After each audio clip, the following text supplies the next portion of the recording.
అదే RTV app వార్తల్ని క్షణాల్లో చదివే అవకాశం ఉంటుంది. ఒక న్యూస్ పేపర్, ఒక టెలివిజన్ ఛానల్ మీ చేతుల్లో ఎప్పుడూ ఉంటాయి. తండ్రి వారసత్వ రాజకీయాలను పుణికి తెచ్చుకొని కమలాపురం నియోజకవర్గ టీడీపీ అభ్యర్థిగా బరిలోకి దిగుతున్నటువంటి చైతన్యారెడ్డి మనతో పాటు ఉన్నారు.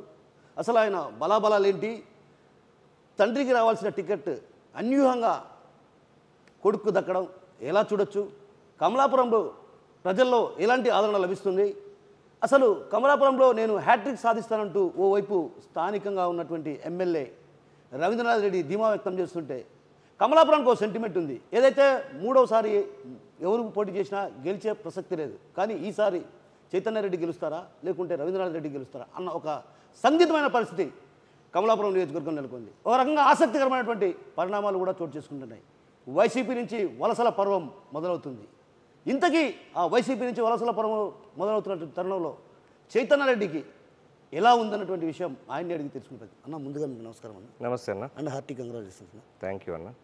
అన్న, చెప్పండి, అసలు నాన్నకు రావాల్సిన టికెట్ అన్యూహంగా మీకు రావడాన్ని ఎలా చూడొచ్చు? అసలు ప్రజల్లో ఎలాంటి స్పందన లభిస్తుంది?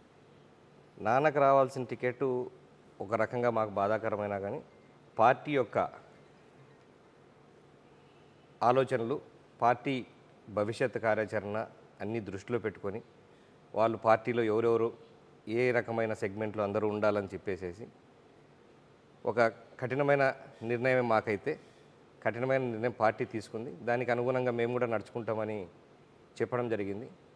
అడిగాము, ఆయనకైతే ఈసారి ప్రత్యేకంగా చాలా బాగుంది అని చెప్పి కూడా అధిష్టానం అడిగినా కూడా అదే నీకు క్యారీ అవుతుంది, దానికి ప్రాబ్లం లేదు. కాకపోతే మాకు అన్ని సెక్టర్స్ నుంచి యూత్ కావాలి, జిల్లాలో యూత్ అనేవాళ్ళు లేరు కాబట్టి జిల్లా నుంచి ఒక యూత్ కంపల్సరీ కావాలి, నీదైతే 100% గెలుస్తారు కాబట్టి మీది కావాలి, మేము యూత్ని ఎక్స్పెక్ట్ చేస్తున్నాము మీ కడప జిల్లా నుంచి అని చెప్పి నన్ను కూడా కొంచెం ఒప్పించి పార్టీ అధిష్టానం తీసుకోవడం జరిగింది. సరే, ఒక ఛాలెంజ్గా తీసుకొని నా బిజినెసెస్ ఇవన్నీ కొంచెం టఫ్ అవుతాయని చెప్పిన వాళ్ళకి ఎక్స్ప్లెయిన్ చేసిన ఒక కఠినమైన నిర్ణయం తీసుకొని మేము ముందుకు రావాలని డిసైడ్ అయ్యాం. డిసైడ్ అయిన తర్వాత ఒక చిన్న ఆలోచన ఉండింది. ఇప్పుడు మనం పోతున్నాం సడన్గా, మనం తిరుగు అందరికీ రోజు పరిచయాలే, యాక్టివ్గా పార్టిసిపేట్ అవుతున్నాం, అన్నీ చేస్తున్నాం, నానంత ఉండదు కదా అని అనుకుంటూ వచ్చాం. కానీ ఒకసారి నిర్ణయం తీసుకున్నాక నాన్న ముందు పోయి లేదు ఈసారి మావాడు వస్తున్నాడంటే అదే ఆదరణతో ప్రతి కార్యకర్త, అంటే నేను పోయే జనాల దగ్గర రెస్పాన్స్ కానీ ఎవరైనా కూడా నాయన అయితేనేం కొడుకు అయితేనే మీ ఫ్యామిలీ నుంచి వస్తున్నారు, మాకు నాయన కూడా ఉంటాడు కదా పక్కన, ఆయన పక్క పోలే కదా, మీరు ఎదిరించి వచ్చింటే కదా మేము పక్క పోవాలా లేదనేది, మీరంతా కలిసి వచ్చినారు, మీరు డెసిషన్ తీసుకున్నారు కాబట్టి మీ ఫ్యామిలీతో మేము ఉంటాము, ఎటువంటి పరిస్థితి లేదు, ఇంకా ఉత్సాహంతో పనిచేస్తాం. ఈ చేంజు జనాల్లో తెలిసేంతవరకు అట్టడుగు ఓటు తెలిసేంతవరకు కూడా మేము ఇంకా ఎక్కువ శ్రమిస్తాం, మా మీద డబల్ బర్డెన్ పడింది, మేము ఇంకా యాక్టివ్గా పనిచేస్తామని చెప్పి అందరూ బాగా స్పందించారు. అదేవిధంగా జనాల్లోకి పోయినప్పుడు కూడా పెద్ద ఆయన చేసినట్లు నువ్వు చేస్తామన్న నమ్మకంతో నేను మీకు ఈసారి ఓటేస్తాము, పెద్ద ఆయన పలికినట్టు నువ్వు పలుకుతావన్న నమ్మకంతో మేము ఈసారి ఖచ్చితంగా నీకు వేయాలని డిసైడ్ అయినాము అని చెప్పడం. నాకు ఆ రెస్పాన్స్ ఇంతకుముందు ఎలక్షన్లో నేను కూడా తిరుగుతా ఉన్నాను, ఇంతకుముందు ఎలక్షన్స్ ఎప్పుడూ లేనటువంటి రెస్పాన్స్ జనాల్లో డైరెక్ట్గా మకం మీద వచ్చి చెప్తున్నారు. ఈ జిల్లాలో అంత డైరెక్ట్గా మకం మీద వచ్చి చెప్పరు ఎప్పుడు, ఒక రకమైనటువంటి భయం, ఆ భయాన్ని దాటి వచ్చి వాళ్ళు డైరెక్ట్గా చెప్తా ఉన్నారంటే ఆ రెస్పాన్స్ చూసి మాకు కూడా కొంచెం ఉత్తేజం ఎక్కువ అవుతుంది, మేము కొంచెం మాకు ఒక కాన్ఫిడెన్స్ పెరుగుతూ ఉంది. ఎట్టి పరిస్థితుల్లో గెలిచి తీరుతాం, వాళ్ళందరికీ కూడా అదే కాన్ఫిడెన్స్ ఇస్తున్నా. నేను నాన్నతో ఎట్లా పనులు చేయించుకున్నారు అట్లా నాతో కూడా చేయించుకోవచ్చు అని వాళ్ళ కాన్ఫిడెన్స్ ఇస్తున్నాను నేను కూడా. సో ఎటువంటి ప్రాబ్లం ఉండదు, 100% నాన్నకి ఏది ఉందో అది నాకు క్యారీ అవుతుంది అని చెప్పి నా కాన్ఫిడెన్స్ ఈ 4-5 రోజుల్లో నేను తిరిగినప్పుడు బాగా కనిపించింది. సో అదేవిధంగా ముందుకు పోవాలనుకుంటున్నాం. దానికి తగ్గట్టుగానే మా కార్యకర్తలందరూ కూడా చాలా స్ట్రాంగ్గా వాళ్ళు కూడా ఒక బిలీఫ్తో ముందుకు పోతా ఉన్నారు. అన్న, ఇప్పుడు మాజీ ఎమ్మెల్యే వీరశివారెడ్డి మొన్నటి వరకు టీడీపీలో ఉన్నారు, మళ్ళీ వైసీపీలోకి వెళ్ళారు, ఆ తర్వాత టీడీపీలోకి రావటం, ఆ తర్వాత మళ్ళీ ఇప్పుడు వైసీపీలోకి వెళ్ళారు. అంటే ఒక రకంగా ఒక బలంని కోల్పోయినట్లు అనుకోవచ్చా? అంటే క్యాడర్లు ఇప్పుడు కొంత బలానికి బలం చేకూర్తేగిన కొద్దిగా ఇంకా ఎక్కువ స్ట్రెంగ్తెన్ అవుతుంది పార్టీ. కానీ ఇక్కడ వీరశివారెడ్డి పార్టీ విడిపోవడాన్ని బలం పోయినట్టు అనుకోవచ్చా, లేకుంటే ఇంకా కొంచెం బలం పెరిగింది అనుకోవచ్చా? ఒకటి మీరు బలం అంటున్నారు. ఇప్పుడు ఏదో పాతకాలంలో చూపించి మీరు బలం అని అనుకుంటే కాదు. నిమిషానికి ఓ పార్టీ నిమిషానికి ఓ పార్టీ మారే వాళ్ళకి ఎక్కడన్నా వాల్యూ ఉంటుందా? ఇంతకుముందు రాజశేఖర రెడ్డి గారి సపోర్ట్తో రాజశేఖర రెడ్డి గారు కాంగ్రెస్లో ఉన్న టీడీపీలోనే గెలిపించాడు. 2004లో ఇటు పక్క మైసూరారెడ్డిపై వన్ సైడ్ అయిపోయి వాళ్ళందరూ చేయించుకుని అప్పుడు మేము ఎంటర్ అవ్వడానికి టైంలో ఎవడూ లేని పరిస్థితులు ఒక వన్ సైడ్ అయిపోయి ఒక ప్రకారంగా గెలిచాడు. మళ్ళా 2009లో కూడా కేవలం రాజశేఖర రెడ్డి గారి సపోర్ట్తోనే గెలిచాడు. ఆ రోజు మీకు తెలిసి ఉంటుంది, 6 మండలాలు ఉంటే 6 మండలాలకు 6 ఎమ్మెల్యే కండి. ఇప్పుడున్న ఎమ్మెల్యే, ఇప్పుడున్న ఆర్టీసీ చైర్మన్ జగన్ మామ ఈసీ గంగిరెడ్డి, వివేకానంద రెడ్డి, దుష్యంత్ రెడ్డి, వీళ్ళు ఒక్కొక్కరు ఒక్కొక్క మండలం పెట్టుకొని వర్కౌట్ చేస్తే 4,000తో బయటపడ్డారు. రాజశేఖర రెడ్డి హిమ్సెల్ఫ్ లాస్ట్ 2 రోజులు కమలాపురం మీద కూర్చొని పర్సనల్గా నాట్ లెస్ దాన్ 150 కాల్స్ చేసి లీడర్స్ అందరికీ నా ఎలక్షన్ అని చెప్తే ఆ రోజు పూడిపోయింది. దాని తర్వాత 2014లో ఒక బలవంత కలయిక జరిగింది. ఆయన కాంగ్రెస్లో నుంచి టీడీపీకి రావడానికి అన్ని శక్తులు వాడి మేము వద్దన్నాం, కలిస్తే బాగుండదు అని చెప్పేసి అతని మాట మీద మనకు నమ్మకం లేదని చెప్పేసి అప్పుడు సీఎం రమేష్ గారు పార్టీ వాళ్ళతో ఒప్పించి అది చెప్పించి బలవంతంగా కలిపారు. ఆ ఎలక్షన్లో మాకు మోసం చేశాడు. లేకుంటే 2014లో మేము గెలిచి ఉండాల్సింది. వాళ్ళ సొంత ఊర్లో అంతవరకు స్టాంపింగ్ జరిగిన ఊర్లో 400 మైనస్ వచ్చింది ఆయనకు. సొంత విలేజ్లో 2,200 ఓట్లకి 400 ఓట్లు మైనస్ తెచ్చాడు. ఆయన ఎమ్మెల్యేగా ఉండి ఇన్ని రోజులు నడిపి ఆ ఊర్లో స్టాంపింగ్ చేసిన ఆయన. అంటే మనకు న్యాయం చేసినాడా మోసం చేసినాడా చెప్పండి. ఇవన్నీ పార్టీలు అయినా కూడా పార్టీ నిర్ణయం కదా అని మేము ముందుకు పోయాం. 14 నుంచి 19 వరకు ఉన్నాం, కలిసింది. 19 ఎలక్షన్ టైంలో కూడా ఇక్కడ ఆయన ర్యాలీలో తిరుగుతూ ఉన్నాడు మా నాన్నతో పాటు. లాస్ట్ రోజు ఎలక్షన్ ముందు రోజు, ఎలక్షన్ లాస్ట్ క్యాంపెయిన్ డే రోజు వాళ్ళ కొడుకు అక్కడ ఎంపీ అవినాష్ రెడ్డితో కలిసి ఊర్లో తిరుగుతూ ఉన్నాడు. తిరుగుతాడు. అది ఎవరో కాదు, మళ్ళీ వాళ్ళ తమ్ముడు కొడుకు ప్రవీణ్ రెడ్డే వీడియో తీసి చూపించాడు. అన్న మా పెద్దనాయన ఈడ తిరుగుతున్నాడు, మా అన్న ఆడ తిరుగుతున్నాడు, ఏందిన్నా ఇది అని ప్రవీణే వీడియో అదే వ్యాన్లో చూపించాడు. దాని తర్వాత పరిణామం మీకు తెలుసు. ఎలక్షన్ అయిపోయిన మరుసటి రోజు వచ్చి అవినాష్ రెడ్డి, మా రవీంద్రనాథ్ రెడ్డి, సురేష్ బాబు వచ్చి థ్యాంక్ యూ అన్న అని చెప్పి కండువా కప్పి తీసుకోపోయినారు. ఎలక్షన్ రోజు చేసి అంటే మనతో ఉండి మోసం చేసినట్ట లేదు. అట్లా మోసం చేసేవాడిని పక్కన పెట్టుకోవడం కరెక్టా, లేకుంటే అటుపక్క ఉండి వాళ్ళతో పోరాటం కరెక్టా? మేమైతే అవతలుండి పోరాటమే కరెక్ట్ అని మేము అనుకుంటున్నాం.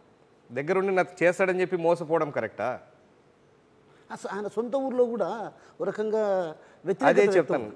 ఆయన 19లో అటుపక్క చేసినా కూడా మనకు మెజారిటీ వచ్చింది. ఆ ఊర్లో ఇంత వేవ్లో కూడా మనకు మెజారిటీ వచ్చింది. ప్రవీణ్ గారు అప్పుడు చేశారు, ప్రవీణ్ వాళ్ళ నాన్న మనకు సపోర్ట్ చేశారు. అప్పుడు ఆ రోజు మళ్ళీ ఆయనకే బలం ఉంటే, ఊర్లోనే బలం ఉంటే మళ్ళీ మైనస్ వచ్చింది కదా. మనకు చేసినప్పుడు 14లో మైనస్ తెచ్చినాడు, మళ్ళీ ఆడ మైనస్ చేసినాడు. కేవలం వీళ్ళు నీచమైన రాజకీయం. నిమిషానికి వచ్చాడా, 2 నెలల కింద వచ్చాడు, పార్టీలో చేరాడు, విపరీతంగా జగన్ని ఎమ్మెల్యే ఏమేమి ఉన్నాయో మొత్తం బయట పెట్టాడు. వాళ్ళిద్దరు దోస్తులు కాబట్టి వాళ్ళకి ఏమేమి జరుగుతున్నాయో వాళ్ళకి తెలుసు కాబట్టి వాళ్ళు తెలిసినవన్నీ బయట పెట్టాడు. బయట పెట్టిన తర్వాత నేను వచ్చింది ప్రొద్దుటూరు సపోర్ట్ చేయడం కోసము అని అన్నాడు. చేశాడు, వెళ్ళిపోయాడు. మేము కూడా పట్టించుకోలేదు దాని గురించి ఏం చేశాను. మళ్ళీ పార్టీలోకి వచ్చి నాకు టికెట్ నరసింహారెడ్డికి కాదని ఉన్న కేడర్ అంతా చెప్పుకుంటా. ఎవరన్నా అటు పక్క నుంచి రావాలని పాత వాళ్ళు చెప్తాడు. మీరు ఎందుకు అటు ఉండరు, నేను ఉన్నా కదా ఈ పక్క, మీకు ఏమన్నా నేను పనులు చేసి పెడతాను, మీరు ఆడనే ఉండండి, ఏ పార్టీ ఎట్లా వస్తుందని చెప్పుకుంటా వాళ్ళందరికీ చెప్తా ఉంటే ఇవన్నీ ఇన్ఫర్మేషన్ రాకుండా ఉంటుందా, వచ్చేవాడు తెలియకుండా ఉంటుందా? ఇంకా వాళ్ళని నమ్మాలంటే మనం ఎలా నమ్ముతాం? పార్టీలోకి వచ్చిన తర్వాత కూడా అవతల ఇవ్వడానికి పార్టీలోకి వస్తుంటే వద్దు అంటాడు, నేనున్నా మీకు ఏమైనా కావాలంటే చూసుకుంటా అంటాడు. అయినా వాళ్ళు వచ్చారు. మనతో ఈసారి చేయాలనుకున్నాం, చేసేస్తామని చెప్పి వచ్చారు వాళ్ళందరూ. కానీ ఇన్ఫర్మేషన్ అయితే వచ్చింది కదా మనకు వద్దని చెప్పినాడని చెప్పేసి ఇట్లా నిమిషానికి అడుగున పక్కనే ఉంటా మోసం చేస్తా. ఇంకా నమ్మాలంటే ఎవరికే కానీ ఓపిక లేదు. ఆ ఓపిక లేదు కాబట్టి మేము అర్థం చేసుకోలేదు. మళ్ళీ పార్టీ మారాడు. విచిత్రం ఏమిటంటే మా పార్టీ వాళ్ళు కలుపుకొని పొమ్మని చెప్పడానికి నేను ప్రయత్నం చేస్తానంటే, నిన్న వాళ్ళ కొడుకు కండువా కప్పుకున్నాడబ్బా, వైసీపీ కండువా కప్పుకున్నాడు, అటు ఉన్నాడు, వెళ్ళిపోయినాడు, ఇంకా మాట్లాడేది కూడా ఏం లేదు కదా పక్క. నిన్ననే మన చంద్రబాబు నాయుడు గారిని అనరాని మాటలని అన్నాడు ఆయన విర్చివారెడ్డి, వాళ్ళ కొడుకు కండువా కప్పుకున్నాడు అని అంటే, మళ్ళీ ఎవరో మాట్లాడితే ఇప్పటికైనా పర్వాలేదు మళ్ళీ మా వాడు ఎన్నికి వస్తాడు మీరు మాట్లాడితే అని అంటున్నాడు. ఇది జస్ట్ వాస్తవం. అంటే సీనియర్ లీడర్స్తోనే మాట్లాడాడు. అంత నిమిషానికి మళ్ళీ వాళ్ళ కొడుకు ఆ రోజు అంటే నాతో మాట్లాడిన రోజుకి నిన్న కొడుకు కండువా కప్పుకున్నాడని నేను ఫోటోలు పంపిస్తే, మళ్ళీ రేపు తీసుకొని వస్తాను నా కొడుకుని ఏం కాదు ఇబ్బంది లేదు అని అంటాడు. అంటే పార్టీ వస్తుందని ఆయనకు గ్యారంటీ. మనం పట్టించుకోలేకపోతే కాబట్టి ఆడిపోతున్నాడు. పార్టీ ఆడుంటే ఆడు ఉండాలా, ఏది రూలింగ్కి వస్తుంది అనుకుంటే ఆడు ఉండాలా. ఆయన ఇంకా మీకు అన్నీ ఆయన అవన్నీ నేను చెప్పదలుచుకోలేదు టీవీలో. ఆయనకున్న కొన్ని అలవాట్లు దానికి బెట్టింగులు దానికోసమో దీనికోసమో ఇవన్నీ వాళ్ళు ఆయన అన్నీ బేరీజ్ చేసుకుంటాడు. బేరీజ్ చేసుకుని ఏది వస్తుందో ఏదని తెలుస్తుంది. పార్టీ వస్తుంది కాబట్టి ఇటు చేయాలని చూశాడు. ఇటుపక్క ఆదరణ సరిగ్గా లభించబోయేసరికి అటుపక్క పోవాలి. ఆయన మళ్ళీ పోయాడు. దానివల్ల మాకు ఎటువంటి నష్టము లేదు. ఆ ఊరిలో కూడా మా బంధువులు ఇంతకుముందు నుంచి ఉన్నారు. వాళ్ళందరూ కూడా మేము చేస్తాం, ఇబ్బంది లేదు, ఈసారి మేము యాక్టివ్గా ఉంటామని చెప్పి ఇప్పటి నుంచి వాళ్ళు సీనియర్ లీడర్లు కదా అని మర్యాద ఇచ్చుకుంటూ వచ్చాము. ఇప్పుడు మేమైతే నిలబడతాం, దండం పెట్టి ఓట్లు అడుగుతాం, మనకి ఇన్ని ఓట్లు వస్తే అన్ని ఓట్లు పని అని దానికి డిసైడ్ అయి ఉన్నాం. దాన్ని బట్టి మనకు ఎటువంటి నష్టం లేదు. అటు పక్క ఉన్నప్పుడు మనకు మోసం, మన దగ్గర ఉన్నప్పుడు మోసం చేసేదే. అదేదో అవతలుండి చేస్తే ఎవడెవడు ఆ పక్క ఉన్నాడని తెలిసిపోతుంది కదా మనకు. మనం ఇంకా బాగా రాజకీయం చేసుకోవచ్చు. కాబట్టి ఏం ప్రాబ్లం లేదు. అటు పోవడం వల్ల నాకు అడిషనల్ అడ్వాంటేజ్ కూడా ఉంది. ఈయన వదిలించుకున్నావు థ్యాంక్ యూ అని చెప్పి చాలామంది కామన్ పబ్లిక్ మళ్ళీ మోసపోకుండా రైట్ డెసిషన్ తీసుకున్నావు అని చెప్పి కామన్ అక్కడెక్కడ పోయినా వాళ్ళని తీసేసి మంచి చేసినావు, వాళ్ళని పెట్టుకోకుండా మంచి చేసినావు అని చెప్పి ఫ్లోలో మాట్లాడుతూ జరుగుతుంది. కాబట్టి ఎటువంటి సమస్య లేదు. We are good without him. అన్న ఇప్పుడు ఆయనేమో ఎమ్మెల్యే, నాకు నవరత్నాల పథకాలు, నేను చేసిన అభివృద్ధి నన్ను గెలిపించబోతుంది, మూడోసారి హ్యాట్రిక్ సాధిస్తాను అనేటటువంటి ఆరోపణలు ఆయన బలంగా ధీమా వ్యక్తం చేస్తాను. ఎందుకంటే నవరత్నాలు కావచ్చు, ఇప్పుడు రాష్ట్ర ప్రభుత్వం అమలు చేసినట్టు, మరో విధంగా కమలాపురంలో కూడా ఎంతో అభివృద్ధి చేశాను అనేటువంటి విషయాన్ని కూడా చెప్తారు. డెఫినెట్గా ఇదే ఊరికి నేను ఏ ఊరికి పోయినా ఈ రోడ్డు ఎవరు వేసారమ్మా అంటే టీడీపీ. ఈ 5 ఏళ్లలో ఒక రోడ్డు వేసారా అంటే జీరో. ఏదైనా ఒక స్ట్రీట్ లైట్ వేసారంటే బేసిక్ ఊరు డెవలప్మెంట్ ఏంటి? రోడ్డు, నీటి వసతి, స్ట్రీట్ లైట్స్, కామన్ పబ్లిక్. దాని తర్వాత ఏంటి? పొలాలకు నీళ్ళు, ఇరిగేషన్కి ఏం చేసావు, దాని సపోర్ట్. ఎక్కడికైనా పోయి ఇది నేను చేశాను. ఏ రోడ్డు ఇది వేసాను? టీడీపీ టైంలో. ఈ కలవదోవింది ఏమో టీడీపీ టైంలో. ఏ డెవలప్మెంట్ ఇది చేశాను అని ఎవడన్నా చెప్పుకోగలుగుతుంటే నేను ధైర్యంగా చెప్పుకోగలుగుతున్నా. ఎవరన్నా మాట్లాడి ఏమ్మా ఇది చేయాలంటే నేను 80% రోడ్లు పూర్తి చేసే ఆ టైంలో. నేనంటే మా నాన్నగారు ఉన్న టైంలో ప్రభుత్వంలో చేశాం. ఆ 20% ఏమైనా వాళ్ళు పూర్తి చేయగలిగినారా, ఒక రోడ్ వేయగలరా అని నేను క్వశ్చన్ వేస్తుంటే నాకు ఆన్సర్ రావాలి కదా ఇది వేసామని చెప్పి. రావట్లేదంటే అర్థం ఏంటి? జీరో డెవలప్మెంటేనా? కమలాపురంలో అండర్ గ్రౌండ్ డ్రైనేజ్ అని చెప్పేసి నాన్నగారు, కమలాపురం అంత చిన్న ఊరికి అండర్ గ్రౌండ్ డ్రైనేజ్ అవసరమా అని ఆ రోజు చంద్రబాబు అయితే లేదు అని పట్టుబడి అండర్ గ్రౌండ్ డ్రైనేజ్ శాంక్షన్ చేయించుకొచ్చి టెండర్స్ కాల్ఫర్ చేయించి లాస్ట్ ఫినిషింగ్ స్టేజ్ తీసుకొచ్చి బడ్జెట్లో పెట్టి అన్ని శాంక్షన్ చేయించుకొస్తే ఆయన వచ్చిన తర్వాత డబ్బులు మిగిల్చడం కోసం దాన్ని ఓపెన్ డ్రైనేజ్ చేసి హైట్స్ పెంచి విపరీతమైన రోడ్ ఇక్కడ ఉంటే ఈ హైట్లో డ్రైనేజీలు పెడితే దాని అంతే హైట్కి అవతల ఇండు దాటుకొని ఎక్కి దిగాలి. ఇప్పుడు డ్రైనేజ్ కాలం దాటాలంటే తాపలెక్కి అటుపక్కలే. ఆ తాపలు ఏం చేస్తారు? రోడ్డు మీదకి వాళ్ళు స్టెప్ చేసుకుంటారు. చాలా నీచమైన పరిస్థితులు. వర్షం పడితే రోడ్డు అంతా ఒక కాలువలాగా తయారైపోయే పరిస్థితులు. కేవలం డబ్బుల కకృతితో, కమిషన్ల కకృతి కోసం పనికిరాని పనులన్నీ చేసి పెట్టి ఫ్లైఓవర్, రైల్వే ఫ్లైఓవర్ కమలాపురంకి బడ్జెట్లో పెట్టి గుంటలాడేప్పుడు ఫంక్షన్ లేవన్నా బడ్జెట్లో పెట్టి శాంక్షన్ చేసుకొచ్చి రెడీగా చేతిలో పెట్టిపోయాం. 5 ఏళ్ళైంది. ఒక్క కాంట్రాక్ట్ని తీసుకొచ్చి పని చేయలేక మొదలుపెట్టిన లేకపోతే ఇంతవరకు టెండర్స్ కాల. టెండర్స్ లాస్ట్లో ఒకటి ఏపీయాలని చూసినాడు, అన్క్వాలిఫైడ్ పర్సన్తో ఒకటి ఏపీచ్చేసి అయిపోయిందని ఊరికి మమ్మ అని చెప్పడానికి అనిపించింది. అది కూడా జరగలేదు లాస్ట్కి. దారుణం అంటే దారుణం. అందులో ఆయన ఫ్లైఓవర్ వేయకుంటే నేను కమలాపురంలో ఓటే అడగనని బహిరంగంగా చెప్పాడు అందరికీ. ఇంకో విషయం, కోనసీమ కూడా చేస్తానడుగా. కోనసీమ తర్వాత సంగతులేండి. కోనసీమ అంటే కోనసీమ చేశాడుగా. ఆయన చేపల చెరువు చుట్టూ నీటి తీసుకుని దాన్ని కోనసీమ గెటప్ తెచ్చుకున్నాడు కదా. ఆ 500 ఎకరాలు 300 ఎకరాలు ఆ ఏరియా అంతా కోనసీమలాగా చేసుకున్నాడు. చేసుకోకుండా వెళ్ళాడు. ఆయనకు కావాల్సిన ఏరియా, ఆయన సొంత ప్లేస్ కోనసీమ చేసుకున్నాడు. ఆయన చేపల చెరువు చుట్టూ కోనసీమ చేసుకున్నాడు. అది కోనసీమ కాదు. ప్రజలందరూ బాగుండాలి, ప్రజలంతా మొత్తం.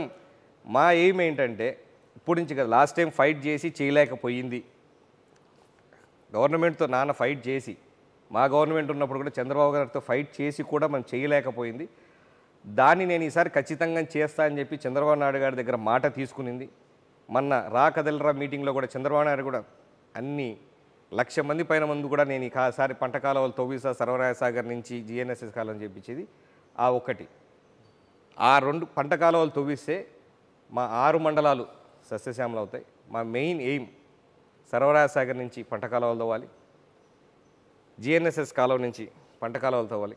ఈ తవ్వితే 6 మండలాలకు కూడా నీరు అందుతుంది. 6 మండలాలతో పాటు కడపకు కూడా తాగునీరు వస్తుంది, కడప టౌన్కి కూడా తాగునీరు వస్తుంది without much expenses on gravity. Gravity మీద వాళ్ళు ఎక్కడి నుంచో బ్రహ్మం సాగర్ కేవలం ఇది కూడా కంటారు, ఎక్కడి నుంచో తీసి పంపు చేస్తాం అది అంటున్నారు. ఇది పూర్తిగా చేసి పనులు గురం చెరువు చేస్తే ఇక్కడి నుంచి గురం తాడం నుంచి జస్ట్ గ్రావిటీ మీద ఖర్చు లేకుండా కడపకు మంచినీళ్ళు అందించే మీ నాన్న ప్లాన్ చేశారు, అప్పుడు చేశారు, కొట్లాడాము. అదే చెప్తున్నాను, అప్పుడు కొట్టాము ప్లాన్, అందరూ యాక్సెప్టెడే. కాకపోతే అప్పుడు రాజశేఖర రెడ్డి గారు ఇక్కడి నుంచి సింపుల్గా పోతే వర్క్ ఏముండదు కదా, కాంట్రాక్టర్ వర్క్ పెట్టాలి కాబట్టి అక్కడి నుంచి నేను లిఫ్ట్ పెట్టా అని చెప్పాడు. ఇది ఆన్ గ్రావిటీ పోయేదని పని చేపించేసి ఈ పనులన్నీ పూర్తి చేపిస్తాం ఈసారి ఖచ్చితంగా. అవి అయిపోయి ఖర్చు తక్కువతో గుర్రంగుంపు తాండా నుంచి, గుర్రంగుంపు చెరువు దగ్గర నుంచి నీళ్లు కడపకు తాగునీరు అందిస్తాం. GNSS కాలువ నుంచి సాగునీటి కాలువలకు పిల్ల కాలువలు తవ్వించి, పంట కాలువలు తవ్వించి పెండ్లిమర్రి, ఒల్లూరు, చెన్నూరు, చింతకొంబ దీనికి అక్కడి నుంచి కమలాపురము, వీరపనాయనపల్లె, సర్వరాయ సాగర్ నుంచి పిల్ల కాలువలు తవ్వించేసి ఈ 6 మండలాలకు కూడా. చెన్నూరులో ఆల్రెడీ కేసీ కెనాల్ ఉంది, కేసీ కెనాల్లో ఉండి కూడా పంటలు పెట్టుకోలేని పరిస్థితి ఉన్న దౌర్భాగ్యం ఈరోజు. అవన్నీ కూడా సరిదిద్ది కరెక్ట్ చేయించే బాధ్యత మాది. నేను కూడా వచ్చే రోజు కూడా నాన్న చెప్పాడు, ఇవి మన ఎజెండా, నువ్వు ముందుకు పోయినప్పుడు ఇవన్నీ తీసుకెళ్లాలని 1-2 సార్లు స్పెషల్ చేశాడు. ఈ మనం అందరికీ ప్రతి రైతుకు, అంటే ఆయన రైతు, ప్రతిరోజు పొలంలోకి పోయే రైతు, లీడరు పొద్దున పూట పొలం చూసుకొని ఆయన బయటికి పోతాడు. చాలా మంది చూశాడు. కాబట్టి ప్రతి రైతు బాధ తెలుసు కాబట్టి ప్రతి ఒక్కరికి నీరు అందించినామంటే మన పేరు జీవితకాలం గుర్తుంటుంది. అది చాలు మనకు, ఇంకా వేరేది అవసరం లేదు. మన పేరు ఉండిపోవాలా శాశ్వతంగా. ఆ రోజు నరసింహారెడ్డితో ఈ కాలంలో ఈ పనులు చేయించాడు అనే పేరు మనకుంటే చాలు, అది నువ్వు ముందుకు తీసుకుపో అన్నాడు. ఖచ్చితంగా అదే ఆశయంతో ముందుకు పోతాను. ఇవన్నీ మేము డెవలప్మెంట్ చేసినాం కదా, వాళ్ళు మోసపోయినారు, అయిపోయింది. డెవలప్మెంట్ ఎవరు చేసినారంటే క్వశ్చన్ మార్క్ మా దగ్గరే ఉంది. మీ టైంలోనే ఆన్సరే, మీ టైంలోనే జరిగింది. మళ్ళీ మేము వస్తేనే చేస్తాం అమ్మ కంప్లీషన్ అని గ్యారంటీ చెప్తే, అందుకే అన్న మీకే ఓటేస్తాం, ఈసారి వచ్చినప్పుడు పూర్తి చేయండి అన్న కాన్ఫిడెన్స్ వాళ్ళు ఇస్తున్నారు. కాబట్టి హ్యాట్రిక్ ఇంకేముంది, ఇంకా దగ్గర ఇంకా కరెక్ట్ 2 వీక్స్ ఉంది, ఇంకో 1.5 మంత్లో రిజల్ట్ కూడా వచ్చేస్తుంది. సో హ్యాట్రిక్ ఇంకోటి కాదని తెలుస్తుంది. మేమైతే 100% ఈసారి బ్రేక్ చేస్తాం. 2 సార్లు ఆయన గెలవడం కూడా జగన్కి ఓటేయండినే గెలిచాడు, కానీ నేను ఈ పనులు చేస్తా, ఈ అభివృద్ధి చేస్తా అని చెప్పి ఏ రోజు చెప్పలేదు. 14లో గెలిచాడు, ఆయన ఏ రోజు ఊర్లోకి రాలేదని చెప్పి క్వశ్చన్ అడిగితే మన ప్రభుత్వం లేదు కదమ్మా, ఈసారి మన ప్రభుత్వం వస్తే నేను చేస్తా అని చెప్పి మళ్ళీ ఈసారి జగన్ కోటేయండి అన్నాడు. ఒక సెంటిమెంట్ పారింది, వేవ్ వెళ్ళింది. అందులో కడప సొంత జిల్లా, ఎప్పటి నుంచో రాజశేఖర రెడ్డి గారి ప్రభావం ఉన్న కమలాపురం తాలూకా ఇది. వాళ్ళు పక్కనే మన పులివెందుల చుట్టూనే ఉంటాం కాబట్టి మేమంతా దీని మీద కూడా ప్రభావం ఉంది కాబట్టి ఆయన గెలిచాడు. అప్పుడు కూడా జిల్లాలో అంతటికన్నా తక్కువ మెజారిటీ కమలాపురంలోనే వచ్చింది కేవలం. ఈ 5 ఏళ్ళు ఆయన ఏం చేసినాడు, జనాలకు ఎంత బ్యాడ్ నేమ్ వచ్చింది అనేది మీ అందరికీ తెలుసు. బ్యాడ్ నేమ్ విషయం అంటే ఒక క్వశ్చన్ మిమ్మల్ని అడగాల్సి వస్తుంది. బ్యాడ్ నేమ్ విషయం అంటే పుత్తా నరసింహారెడ్డి అంటే పుత్తా ఫ్యామిలీ కబ్జాలు చేస్తారు బాగా ఎక్కువగా, ఎందుకంటే నా దగ్గర ఆధారాలు ఉన్నాయి అని ఇటీవల కాలంలో కూడా మీడియా ఎదుట చెప్పడం. చూపియండి బాస్, ఆధారాలు ఉన్నాయి, కబ్జాలు చేస్తారు. కబ్జాలు మీరే ఎక్కువ. ఓకే, భూ కబ్జాలు చేస్తున్నారు అంటున్నారు కదా, ఆధారాలు ఉన్నాయి కదా, చూపించండి. ఎటువంటి ఇప్పుడు నేను ఇక్కడ రియల్ ఎస్టేట్ కూడా చేయను. మేము ఇక్కడ కొన్న భూములు ఏవైనా ఉంటే ఎప్పుడు మా నాన్న రాజకీయంలో లేనప్పుడు కొన్నవే మా ఆస్తులని. నేను వ్యాపారాలన్నీ కూడా బయటే చేసుకుంటాను. నా హోటల్ ఇక్కడ ఒకటి ఉంది తప్పితే మిగతావన్నీ నా వ్యాపారాలు బయటే. భూ కబ్జాలు చేస్తున్నాడు. భూబకాసురుడు ఎవరయ్యా? నన్ను వద్దబ్బా, రోడ్డు పైన పోయి ఎవడు రాజకీయం అవగాహన లేనివాడు నరసింహుడు ఎవడు భూబకాసురుడు అని అడగండి. జిల్లాలో కడప టౌన్లో మరి ఎందుకు పుత్తా నరసింహారెడ్డి అంటే వామ్మో అనేంత భయం ఎందుకు? వామ్మో అని భయం వాళ్ళు క్రియేట్ చేసిందే భయము. గట్టిగా మాట్లాడతాడు, మనిషి కోసం గట్టిగా ఫైట్ చేస్తాడు. గట్టిగా మాట్లాడడం తప్పని అనుకుంటే భయపడచ్చు. ఎవరి మీద గట్టిగా మాట్లాడారు? క్రియేట్ అయింది కదా, బూస్ట్ క్రియేట్ చేశారు అబ్బా, మార్కెటింగ్ చేశారు. ఇక్కడ మనం ఏంటనంటే ఒక భయం. అవును, ఓయమ్మ నాయన అనేవాడు ఎవడు? తప్పుడు నా కొడుకులు. తప్పుడు నా కొడుకులే ఓయమ్మ నాన్న అనుకునేవాడు. మిగతా వాళ్ళు ఇన్ని వేల మంది, ఇన్ని లక్షల మంది అభిమానంగా వస్తున్నారంటే భయపడే వాళ్ళేనా? ఎందుకు భయపడతారు? అందరూ భయపడే వాళ్ళు అంటే ఈ మాట్లాడే వాళ్ళు భయపడుతున్నారు తప్పితే ఈ పనికిరాని భూ కబ్జాలు చేసేవాడు, పనికిరాని దొంగ పనులు చేసేవాడు ఒకటి ఎవడన్నా వచ్చి నేను ఈ దొంగ పని చేసినా నాకు సపోర్ట్ చేయండి, నేను చేయను అంటాడు. దీనిలో పోలీస్ స్టేషన్ చెప్పండి, నేను చెప్పను అంటాడు. ఎవరన్నా ఒకటి పెద్దోడు చిన్నోడు అనేది రెండు రకాలు ఉంటాయి. డబ్బున్న వాళ్ళకి మనం సపోర్ట్ చేయాలి. డబ్బున్నోడు వచ్చి నేను వీళ్ళని తీసుకున్నా వానికి సపోర్ట్ చేయంటే చేయడు, వాడిని తిట్టి ఈయనకి న్యాయం చేస్తాడు. దానికి వాడు చెప్పుకుంటాడు బా ఊరికి తిడతాడు ఆయన అని. అవునా? చిన్నోనికి అన్యాయం చేసి తిట్టడానికి మనం సరిదిద్దాల్సిన బాధ్యత లేదా ప్రజానాయకుని మీద? ఉండదా? మన ప్రజల తరఫున పోరాడుతున్నప్పుడు ఆ మాత్రం చేయడా? చేయాలి కదా. అది చేస్తాడు కాబట్టి వాళ్ళు పబ్లిసిటీ చేసుకునేది తప్పితే మేము ఎక్కడన్నా మీటింగ్ పెట్టుకున్నా, ఆయన ఎక్కడన్నా పోని వేలాది మంది జనాలు ఎందుకు వస్తారు భయం ఉంటే? అవును, నామినేషన్కి ఏమి, రాకదలు రాక పిలిచినప్పుడు ఏమి, ఏ ప్రోగ్రాం పెట్టినా కూడా ఎక్కడే మనకు తక్కువ ఉంది. ఆయన పోయినప్పుడు ఈ మధ్యకాలం ప్రచారాలు మీరు ఏమైనా గమనించుంటే లాస్ట్ 2 monthsలో ఆయన తిరుగుతున్నప్పుడు ఏ ఊర్లు చిన్న ఊర్లకు పోతున్నా కూడా చుట్టుపక్కల పల్లెలలో కూడా వచ్చి ఎందుకు ఆదరిస్తున్నారు? భయం ఉంటే వాళ్ళందరూ ఆదరిస్తారా? వాళ్ళకు తోడుగా నిలబడతాడు, పెత్తందారులకు భయం పెడతాడు. వాళ్ళ పెత్తందారులు పబ్లిసిటీ చేసుకునేదే భయం పెడతాడండి. భయం పెడితే ఇప్పుడు 2019 నుంచి 24 ఇంత అరాచకాలు జరుగుతున్నా కూడా నా దగ్గర నుంచి ఒక కార్యకర్త బయటికి పోలేదు. భయపెడితే పోతారు కాదు కదా, అభిమానంతోనే కదా. వాళ్ళ ప్రభుత్వం ఉంది, నేను భయపెట్టి పెట్టుకున్నట్టు అందరూ వెళ్ళిపోవాలి కదా. ఎందుకు పోలేదు? భయపెట్టేది వాళ్ళు, పోలీసులతో భయపెడతారు. ఏదంటే వాట్ నాట్ బిజినెస్ చేస్తుంటే జిఎస్టీ వాళ్ళతో పంపిస్తారు, ఇంకొకటి చేస్తుంటే ఇట్లా ప్రతి ఒక్కదానికి భయపెట్టేది వాళ్ళు, పేరు చెప్పేది మన మాట గరుగ్గా ఉంటుంది, కఠినంగా ఉంటుంది. మాట కఠినంగా ఉంటుంది. నీ తప్పు అని చెప్పినప్పుడు వాడికి అది జీర్ణించుకోలేని పరిస్థితిలో ఉంటుంది. అది వాడు బయటకు పోయి మమ్మల్ని తిడతాడు అబ్బా అని చెప్తాడు. తప్పు చేసినని ఖచ్చితంగా తిడతాడు, కరెక్ట్ ఉన్నదని ఆదరిస్తాడు. దానివల్లే ఎన్నిసార్లు మేము ఇబ్బంది పడినా జనాలు మాతో ఇంకా తిరుగుతున్నారు, పక్కకు పోకుండా ఉన్నారు అని అంటే అర్థం మేము ప్రజల పక్షాన్ని నిలబడతాం కాబట్టి. ఏదేమైనా మేము ప్రజల పక్షాన్ని నిలబడేవాళ్ళం. అదే ఈరోజు పనికి వస్తుంది. నరసింహారెడ్డి అట్లున్నాడు కాబట్టి కరెక్ట్ అని చెప్పి ప్రతి ఒక్కరు మాట్లాడుతున్నాడు, అది మీకు కూడా తెలుసు. కాబట్టి దానివల్ల మాకు ఎటువంటి ఇబ్బంది లేదు. అటు ఉండాల్సిన అవసరం కూడా ఇక్కడ ఉంది ఈ జిల్లాలో. లేకుంటే గొంతు పిసికి లేదు సార్. మీకు పులివెందుల గురించి మీకు అన్నీ తెలుసు కాబట్టి మేము మళ్ళీ చెప్పాల్సిన అవసరం లేదు. అన్న, పదే మీ నాన్నగారు కమలాపురం ఎమ్మెల్యేని టార్గెట్ చేసుకున్న ప్రతిసారి కూడా చేపల చెరువుకు నీళ్లు తరలిస్తున్నారని మీ నాన్నగారు ఆరోపిస్తున్నారు. బట్ ఆయన ఏమంటున్నాడంటే నేను డబ్బులు కడుతున్నానబ్బా, డబ్బులు కట్టి చేపల చెరువుకు నీళ్ళు తీసుకెళ్తున్నాను, వాళ్ళకేమి బాధ అంటున్నాడు ఆయన. అవునబ్బా, పక్కన ఇన్ని వేల ఎకరాలు ఎవరి కోసం కట్టి, ఆయన డ్యామ్ కట్టింది ఆయన బినామీ కాంట్రాక్టు. డ్యామ్ కడుతున్నప్పుడు భూములు తీసుకున్నాడు, వాళ్ళ అన్ని ఆక్యుపై చేసుకున్నాడు, బలవంతంగా చేసుకున్నాడు, చేపల చెరువు చేసుకున్నాడు. నువ్వు నీళ్లు తీసుకున్నావు, దొంగగా తీసుకున్నావు, పక్కన వాళ్ళకి ఎవరికి ఎందుకు ఇవ్వట్లేదు అంటే నీళ్లు కూడా కొనుక్కోవాలన్నా రైతులు?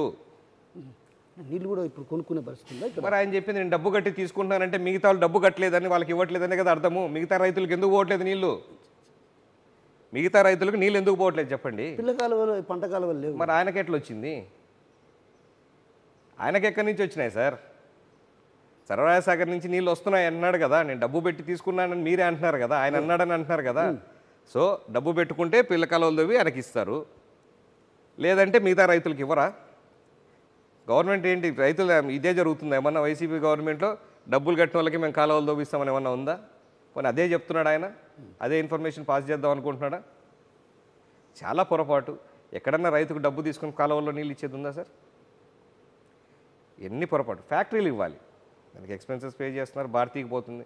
ఒక భారతీకి ఆయన చేపల చెరువు తప్ప ఎక్కడన్నా నీళ్లు పోతున్నాయి సర్వాసాగర్లో?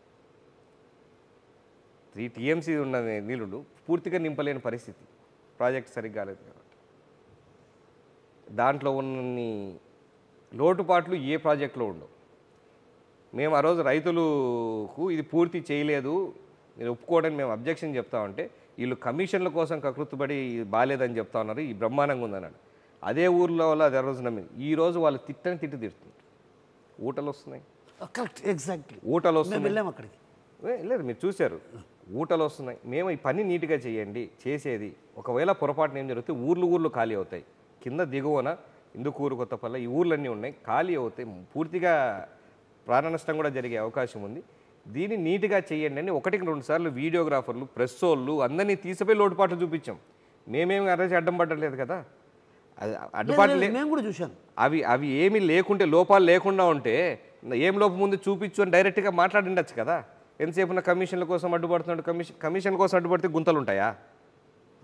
గుంతలు అలాగ ఉంటాయి. నువ్వు కట్టిన కట్టలో, నీటికేసిన కట్టలో పొరపాటు జరుగుతుంది ఏంటి?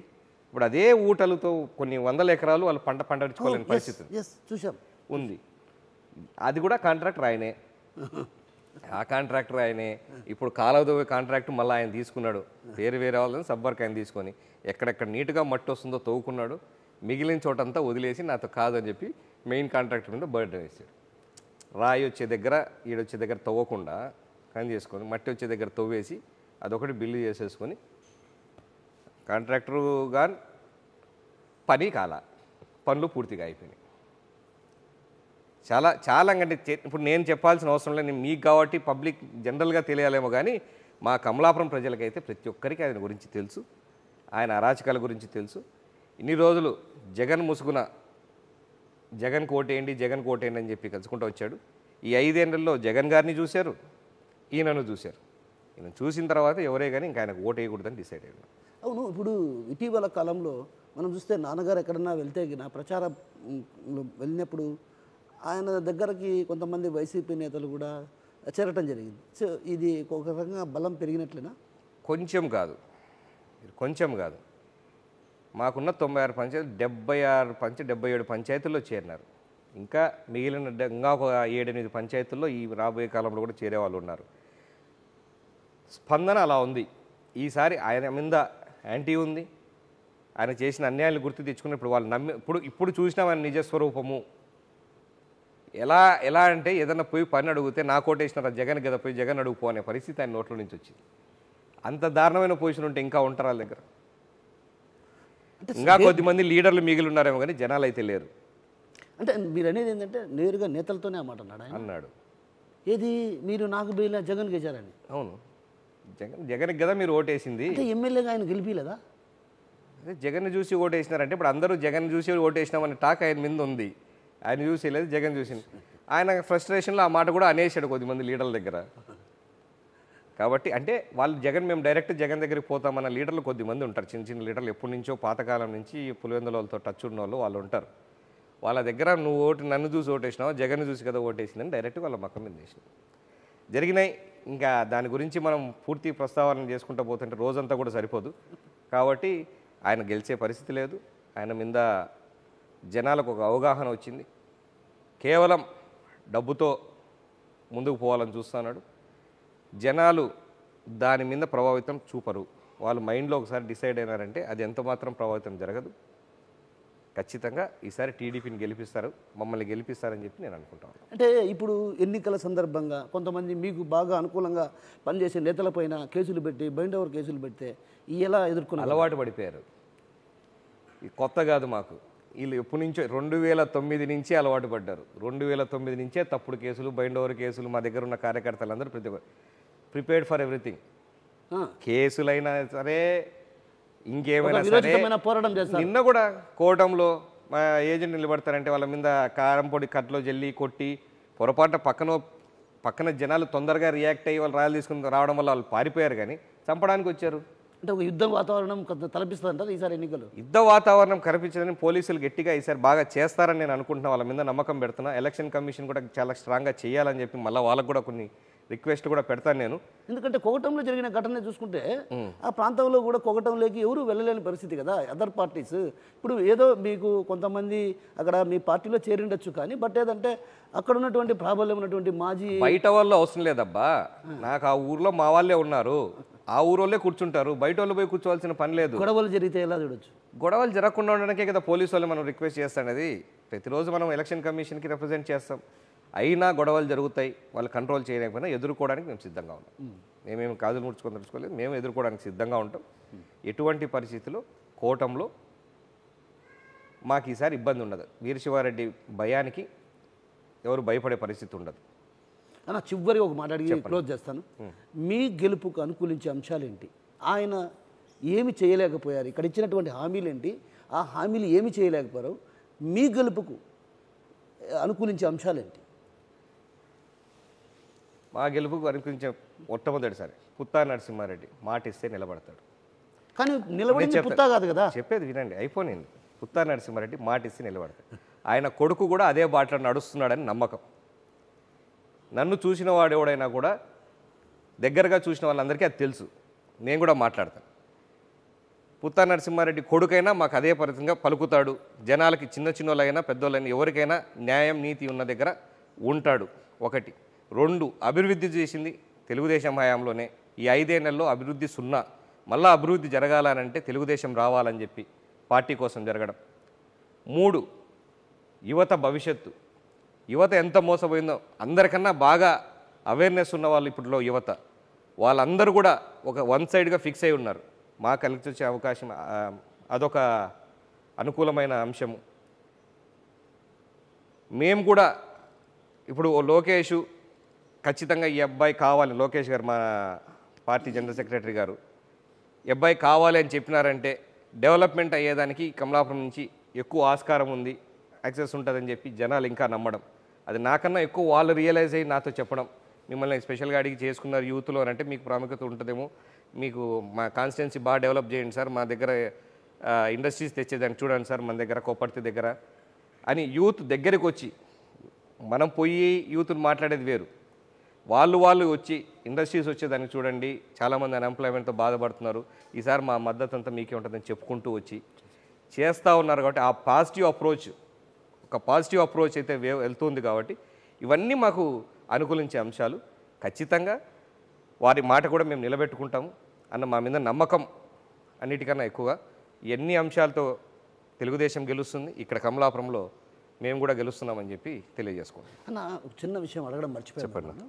ఈ కడప అసెంబ్లీకి మీరు కూడా బరిలో ఉండారని ఒక టాక్ నడిచింది కదా. ఉన్నింది. దానికి టాక్ ఏంటంటే అప్పుడున్న డివిజన్లో ఉన్న ఇన్ఛార్జీలు, ఇప్పుడు 50 డివిజన్లో ఉంటే 36 మంది ఇన్ఛార్జీలు కానీ టౌన్ ప్రెసిడెంట్లు కానీ వీళ్ళందరూ కానీ కడప ఒక గ్యాప్ ఫిల్ చేయాల్సిన పరిస్థితి ఉంది. అమీర్ బాబు గారు ఇన్ఛార్జ్ ఉన్నా కూడా కొంచెం ఒక స్ట్రాంగ్ క్యాండిడేట్, ఎందుకంటే వాళ్ళ రౌడీజాలు ఇవన్నీ తట్టుకునేదానికి కావాలి. నరసింహారెడ్డి గారు కమలాపురంలో ఉన్నారు కాబట్టి మీరు కూడా కడపకు వచ్చి వాళ్ళ అరాచకాలు ఆపగలిగితే మనం కడపలో ఈసారి ఖచ్చితంగా తెలుగుదేశం ఓటింగ్ ఉంది, దాన్ని మెటీరియలైజ్ చేసుకోవచ్చు అని వాళ్ళందరూ అడగడం వల్ల పార్టీ ఆదేశిస్తే నేను చేస్తానని చెప్పడం జరిగింది. తప్పి నేను డైరెక్ట్గా పార్టీని అడిగింది ఎప్పుడు లేదు. పార్టీ ఆలోచించి అన్ని కోణాలు ఆలోచించి కమలాపురం మీద దృష్టి పెట్టాలని ఇది కూడా చేసి, ఎందుకనంటే ఇవన్నీ అరాచక శక్తులు, ఒక్కో చోట ఒకటి కంట్రోల్ చేసుకోవాలన్న అరాచక శక్తులు కొన్ని లిమిటేషన్స్ చూసుకొని అన్నీ బ్యాలెన్స్ చేసుకొని, లేడీస్ ఉండాలి, యూత్ ఉండాలి, అన్నీ బ్యాలెన్స్ చేసుకుంటూ ఇలా చేసుకుంటూ రావడంలో కమలాపురం కడప కాదు కమలాపురం వరకు లిమిటెడ్. దాని ప్రకారం మేము అక్కడే లిమిటెడ్ మా పని మేము చేసుకుంటా ఉన్నాం.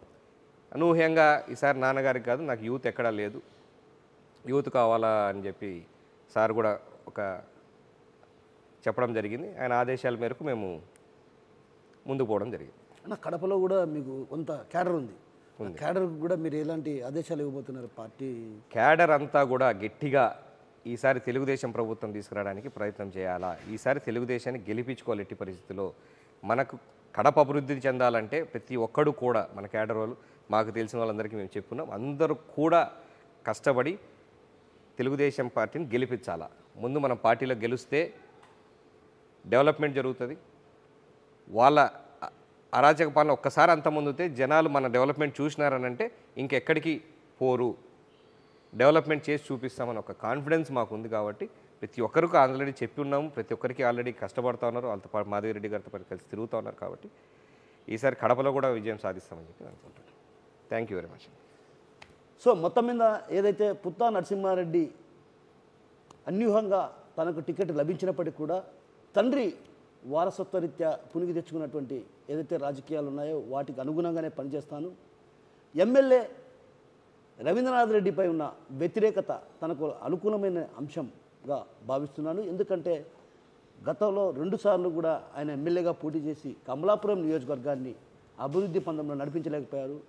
వైసీపీ నేతల వద్దే ఆయన జగన్ను చూసి ఓటేశారు, నన్ను చూసి ఓటేయలేదన్నటువంటి భావన వ్యక్తం చేస్తున్నారంటే ఇలాంటి ఎమ్మెల్యే మాకు వద్దన్నటువంటి భావన అటు కమలాపురం నియోజకవర్గ ప్రజల్లో ఉంది. రాబోయే రోజుల్లో ఖచ్చితంగా కమలాపురం నియోజకవర్గాన్ని ఏదైతే సర్వారాయ సాగర్ కావచ్చు, గాలేరి నగరి సోయల స్రవంతిలో భాగంగా కూడా పిల్ల కాలువలను త్రవ్వి ఈ ప్రాంత రైతాంగాన్ని కూడా ఆదుకునే దిశగా అడుగులు వేస్తాం. ఏదైతే గతంలో ఇచ్చినటువంటి హామీలు రైల్వే అండర్ డ్రైనేజీ కావచ్చు, అదేవిధంగా రైల్వే వంతెన కావచ్చు, వీటన్నిటిని పూర్తి చేసి కమలాపురం ప్రజలకు చిరస్థాయిగా మా పేరు నిలిచేలా ప్రయత్నం చేస్తానన్నటువంటి విషయాన్ని ఓవైపు వ్యక్తం చేస్తున్నాయి, మరోవైపు గెలుపుకి ఎలాంటి డోకా లేదన్నటువంటి ధీమా వ్యక్తం చేస్తున్నారు. ఇది కమలాపురం ఎమ్మెల్యే అభ్యర్థి వ్యక్తం చేసినటువంటి ధీమా. కెమెరా పర్సన్ నాగేశ్వరరావుతో కిషోర్, RTV, కమలాపురం. నమస్తే అండి. ఇది వ్యాపారం గురించి కాదు, ఓటు గురించి. ఎన్నికల్లో ఓటు వేయడం మన హక్కు మాత్రమే కాదు, కర్తవ్యం. ఎంతో మంది మహా నేతలు శ్రమించి ప్రాణత్యాగం చేసి ఈ అవకాశాన్ని మనకిప్పించారు. అందరూ ఓటు వేద్దాం. ఎందుకంటే ఓటు హక్కు ఊరికే రాదు. నా ఓటు ఎవరికో తెలుసా? అది సీక్రెట్ అండి.